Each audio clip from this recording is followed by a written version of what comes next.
Hey, Kim, how are you today? Good. How are you doing? I'm good. I'm always glad when I get a chance to chat with you. And looking at your background, I feel like we couldn't be any more different because for those of you listening, Kim has this bright blue shirt on. She has a great background with like these greens and oranges. On mine, like I have this black wall behind me and like a Brooklyn poster, and like that's it. But somehow we still seem to make things work. So I appreciate having you in my circle.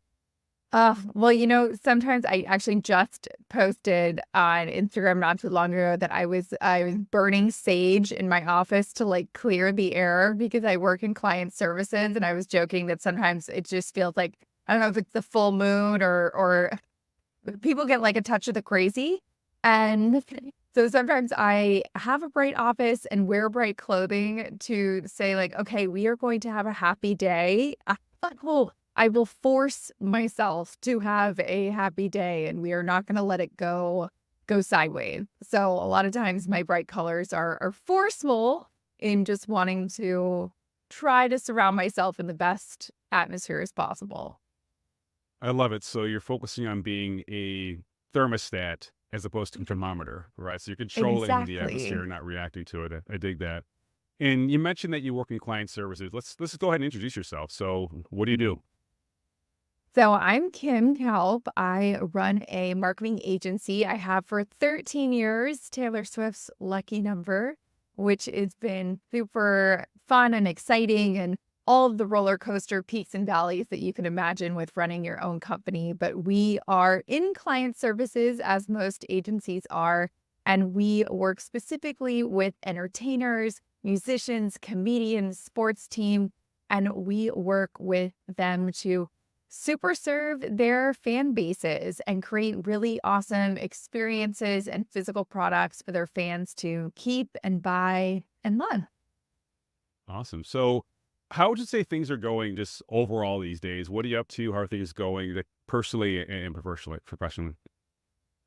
Things are busy. I think coming out of COVID, a lot of us had a reset on work, on life. I know for myself, I moved from Manhattan to Austin. Obviously, when I just said that I worked in entertainment, you can imagine during COVID that completely imploded in the craziest way possible. You start off 2020 having the best year ever. We had just got done working with Oprah on one of her massive 9-city tours. So really started 2020 with this like big high. And then obviously everything was canceled. Every comedy show, every music festival, every sporting event, just it all went to zero. And so the past 3.5 years have really been about, okay, how do we come back? And really, if we do have a blank sheet of paper, which let me tell you, when your entire business goes to zero for 6 months, not 6 weeks, 6 months, zero, you really kind of have to dig deep and say, am I going to do this again? If I have a blank piece of paper, what does that look like? Or am I going to walk away and, go be a yoga instructor? Do I just reinvent myself and leave this whole thing behind? And that was a very real, struggle at that moment as well. Do I even want to recommit to this? And so as part of that recommitment, my business partner Abby and I have really been tinkering the last 3 years with what is the balance of work versus life? What is the balance of quality versus quantity? I know you and I have talked about that sort of 10x versus 2x. What did that look like? And so I have been joking with her that it feels like lately we've been going through these peaks and valleys, almost as if you're a toddler, kind of like relearning everything. So okay, I think we can take on a few more projects. Oh, wait, nope, now we have too many projects. Okay, now we're, just kind of really, it sounds silly, but regaining our sea legs. And that sounds silly when you think, oh my gosh, you've been doing this for 13 years. Don't you know what you're doing already? But it does really feel like for us, a totally different company, a totally different set of work and clients and expectation in the post-COVID era that we seem to be embarking on. Yeah, it's crazy to think that COVID was 4 years ago and we're still, like, recovering from that. I know we'll never go back to normal, like, whatever that means, but, your journey that you just shared is very aligned with the podcast we're claiming and advancing, and as you know, one part of that is when our guests talk about a challenging part that they I'll go back. And as you know, the theme of the show would be for high performers like you to discuss a challenging part of your personal professional life is deep and as personal as you feel like going. So I'm gonna turn it over to you and listen in here. But I'm looking forward to hearing what you have to share. I think when I was kind of reflecting back on the past, year or even to be frank, the last 13 years, I think one thing that I've really struggled with and hopefully I'm coming out the other end of, or hopefully I've kind of learned a few lessons of, is really finding that balance between work and your loved one and your friend. And it's one of those things where I just feel like, to be transparent, I was really bad at it. And I was bad at it for a lot of reasons. I mean, I think if I consider myself an armchair expert, a faux psychologist, I was an only child, highly competitive, really sort of like one of one. How do I win? How do I go after it? How do I be the best? And I think all of those qualities are wonderful and lovely. And I'm so thankful for them. And I think that they've helped me succeed so much as an entrepreneur. However, those tendencies can also make you very, very tunnel visioned. And I was. And it was very tunnel vision on, this is my work and how do I get to that next step and how do I get to that next client and that next carry and that next thing to the detriment of my family, to the detriment of my friendships, to the detriment of the romantic relationships that I was in at the time. And Mhm. I can remember very kind of specific instances, one of those visceral memories where you remember exactly where you were sitting and you remember exactly what you were wearing and you know exactly what song was playing when this happened. And my entire family was going on a once in a lifetime trip to Africa. And it was going to be my aunts and my cousins and my grandmother and, everyone was going and it was this big thing. And I was 3 years into the company and it was one of those things where I wish I could say I wrestled with it. I wish I could say that it was a hard decision, but to me, it was a no-brainer. Of course I'm not going. Of course I'm not doing that. And, here we are years later. Unfortunately for me, my grandmother has passed away. We never did another trip. I never joined. I look back and think, not to sound grim, but when people are dead, and there's no bringing them back. And so when I look at situations where in the beginning, yes, that was the year that I won at ages 40 under 40, but it was also the opportunity that people don't see that I missed taking one of those last trips with my grandmother and didn't take that trip. And so I think, unfortunately, you look back in hindsight and you think, while I was successful on the outside and people were saying, oh my gosh, but your company's growing and you're winning these awards and how exciting. Nobody really knows what's happening on the inside, and nobody really knows what you're saying no to or what you are sacrificing to get that outward accolade. And I think now, maybe it's because I'm quote unquote older. I'm 38 now. I was, 28 at the time. Hindsight's 2020.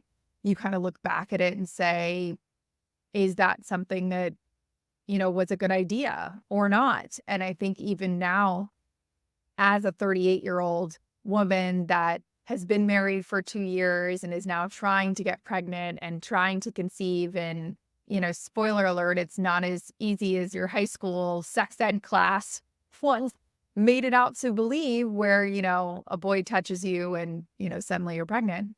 It actually does take some work and some timing and some magic and some art and some science.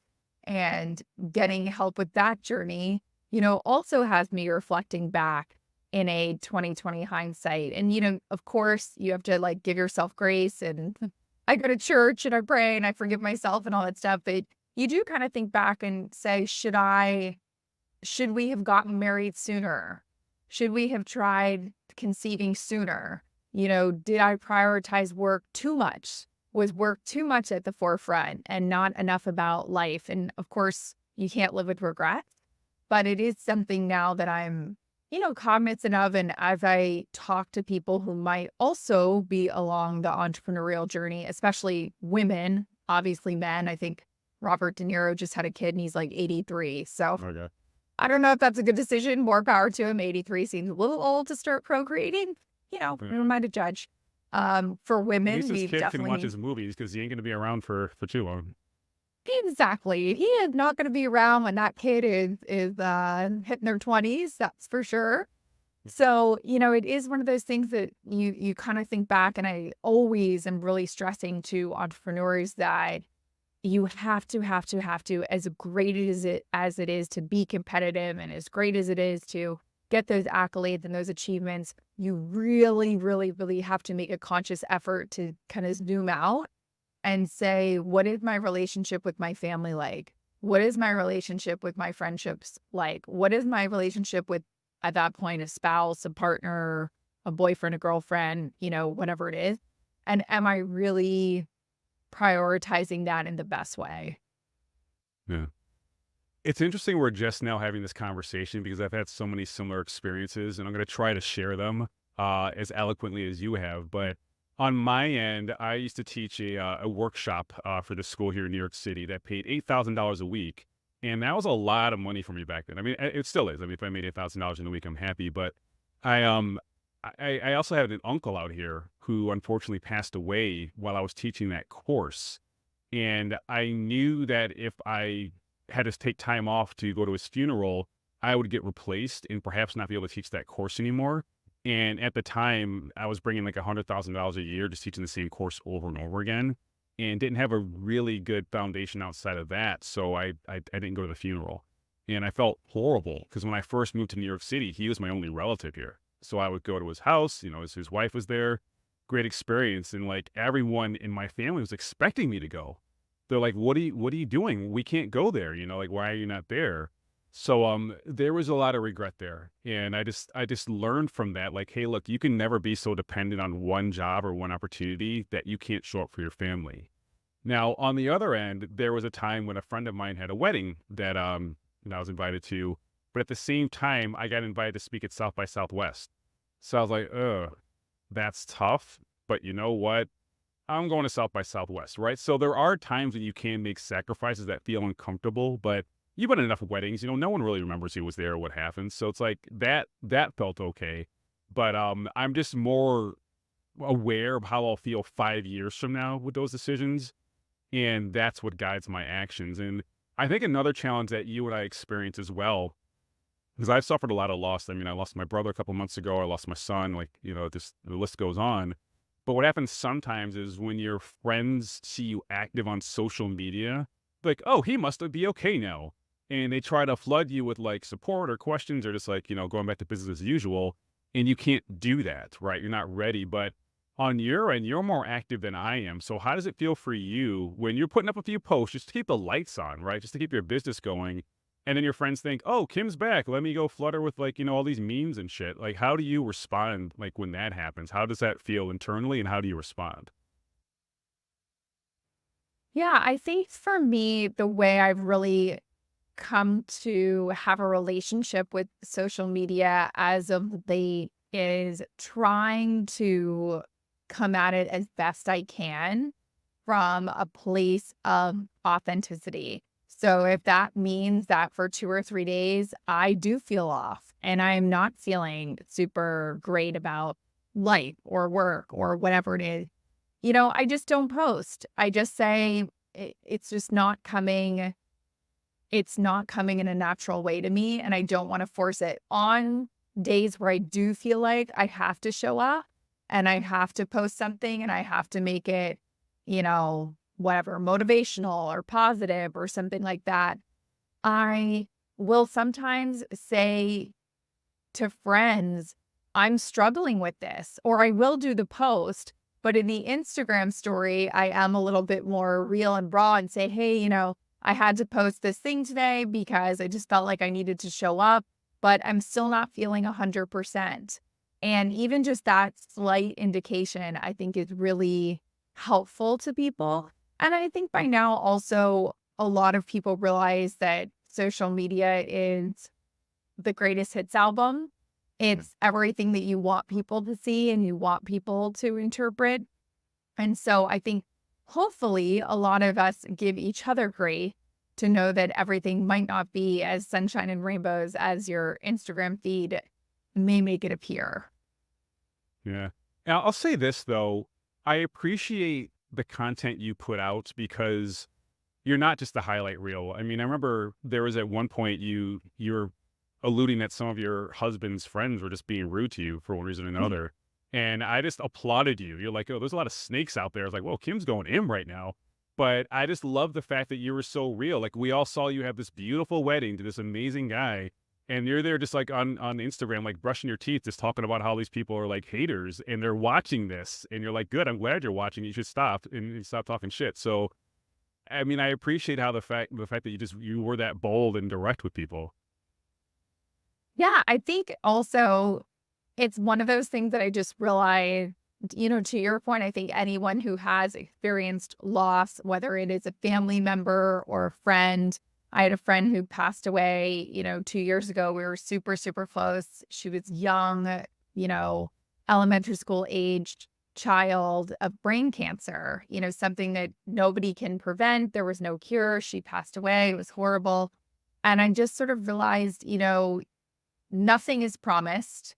She was the healthy, most active, everything great type of person. And it was bad luck, bad timing, bad everything. And I think that was also another starting point of if you've lost anyone close to you, you realize how finite time is and how unpredictable life is. And you just start to, I don't know, you start to show up in a way that is more like this is what it is and either take it or leave it because I don't have time to try to please you or try to fit into your mold of whatever it is you want me to be.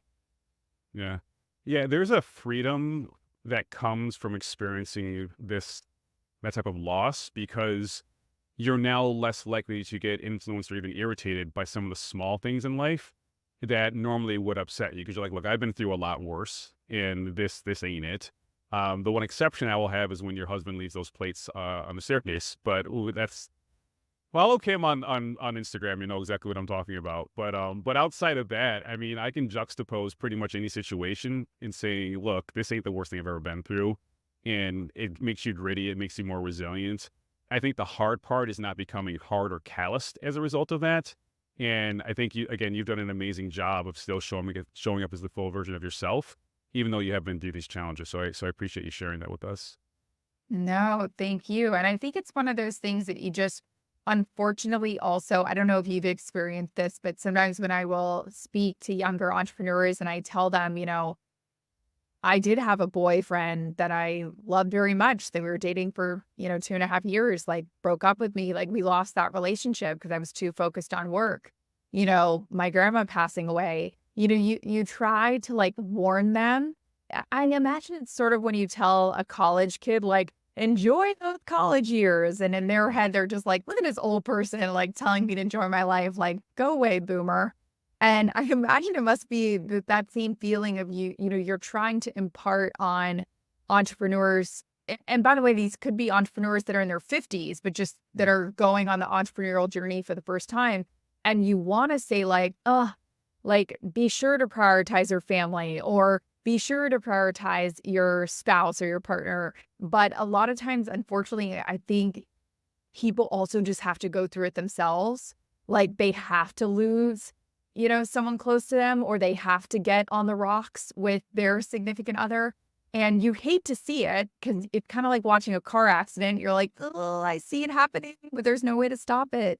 But I think sometimes people just need to kind of go through it as much as they can. But I will say, I think what I do think makes a difference is sharing these stories, and even if it makes somebody think for a half second sooner, like, oh, my aunt did ask me to go on that trip. And by the way, my aunt just turned 71, which is like, Mhm. it's not old, but it's not young. I mean, one of the kind of the litmus tests that I jokingly give people when they're asking me, should I go on this trip or should I skip this speaking engagement for whatever it is? Again, I say it tongue in cheek, but I'm like, is the person older than 70?